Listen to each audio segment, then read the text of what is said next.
out there, if you could just repeat the last line, yeah. Yes, that brings up that question.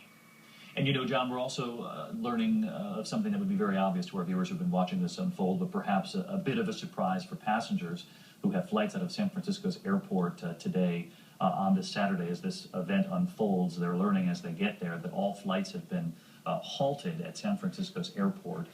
We knew that would be the case, but for those who might be just joining us or finding this out by simply showing up and seeing that the runways are obviously on lockdown, one of the things, John, that our team here learned was that Asiana Airlines, which operated this Boeing 777, was actually rated by Business Traveler magazine last year as the best overall airline in the world, in fact getting a 5-star rating. And as you point out, the 777 itself has a tremendous record.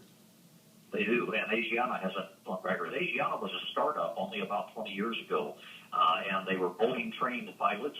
They started out from the very first doing an excellent job, and they've had a very superlative record for any airplane or rather any airline anywhere in the world. So I'm not surprised that they've got that rating.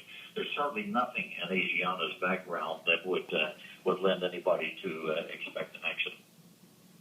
Of course, we await to hear about the condition of the passengers who are on board that flight, an Asiana Airlines flight that came into San Francisco's airport this afternoon. The FAA confirming what we're all looking at unfold on live television here on ABC News, that there was a crash landing at San Francisco's airport.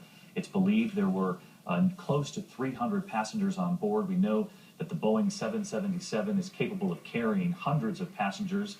290 was the number that was given to me a short time ago, and it was believed that among those passengers there was an infant on board.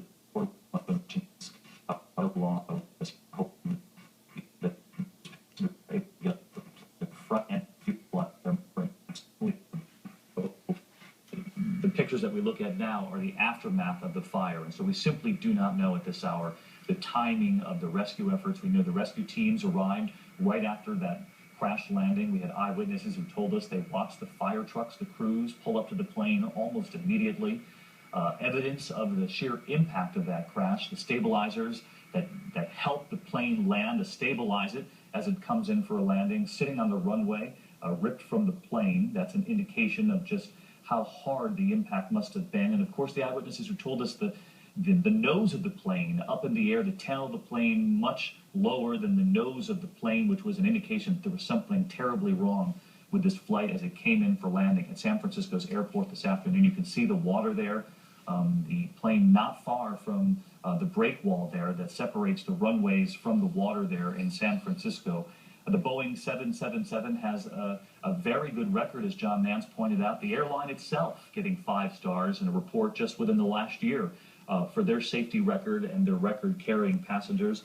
There have been tweets, but we're so careful in this day and age when it comes to Twitter and social media. It's such a helpful tool, but obviously we're hopeful that some of the messages indicating that some of the passengers, that in fact many of the passengers survived this, we certainly hope are true, but we'll simply have to wait for that to be confirmed once we start hearing from people who might have made it off of that plane. I want to bring in ABC's David Curley, who covers aviation for the network. And David, as everyone would expect, the NTSB already investigating. It's a remarkable incident, David. As John Nance has told you, and his expertise is treasured by many in the industry. You know, there are 2 critical points in flight: landing and takeoff. This aircraft obviously was just about there. I just spent 2 days in a 777 simulator, and these aircraft and the technology inside the cockpit, as John will tell you, is remarkable. It could take you all the way down and almost land itself. So something was significantly wrong just short of the runway here. It's obvious that the aircraft was very close and didn't make it, and it's just a question of I mean, you can tell that at least the pilots were able to get the majority of the fuselage on the ground that allowed some of the passengers to escape. But this is a remarkable incident for this aircraft and for Boeing. As John just mentioned to you, this has been a very safe aircraft. You know, this is an aircraft like the new 787 with just 2 engines, and if one of these engines goes down, you can still fly this aircraft basically across an ocean. So these kind of incidents coming into the airfield are remarkable that something like this has happened. And as we continue to learn more from NTSB officials who will be on the scene, honestly, within hours. This is something that we have not seen, this kind of dramatic accident. Think about it, in the last decade, how safe air travel has become. We just don't see these big, heavy aircraft, as we call them, the wide bodies, have incidents quite like this. So something went terribly wrong, just short of SFO, there's no doubt about it. Yeah, in fact, we were trying to scratch our heads here and think of the last time we saw a plane of this magnitude and an incident similar to this one. And you have to go back to 2001. It was the American Airlines Airbus A300 that was taking off from JFK. We remember that incident. Since then, there have been smaller planes, the Continental Express flight, the Colden Air flight, of course, we all remember that crash near Buffalo, New York. It was in February of '09, and that crash obviously was deadly, was horrific, what happened there. Today, what we're waiting to learn is about the passengers on board this plane. We know that the rescue effort was almost immediate, as it always is in these types of incidents. We can see the chutes deployed off the sides of the plane.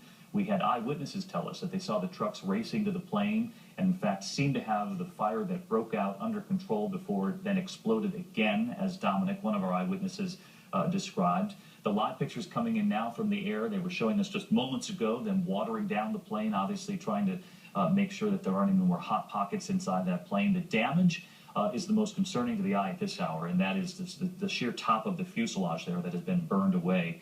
I want to go to a moment here from, I believe, an eyewitness that we just have into ABC News. This is an eyewitness describing what they saw there at San Francisco Airport as this 777 crash landed. The plane's coming in, it looks like it was landing, but I noticed the nose was very high, higher than usual. I thought, that's odd, but I thought, with the pilot, okay, he knows what he's doing. All of a sudden, when it hit the touch, all of a sudden the tail hit, all of a sudden flames came out, they started turning like a cartwheel. And then it looked like I couldn't tell if it slid or not. And all of a sudden it was in flames. An eyewitness right there, Stephen, you're describing the slope of the plane, the angle of the plane. And as we begin to wrap up our special coverage here on ABC News, you're watching live coverage out of San Francisco at this hour. I wanted to check in one more time with our aviation consultant and expert, a former pilot himself, John Nance. And John, we're going to keep coming back to this issue because this is what we hear repeatedly from the eyewitnesses who saw this. The angle of the plane, the nose of that plane, that's awfully telling about what was going on as this Boeing 777 tried to make a landing at San Francisco's airport. Yeah, David,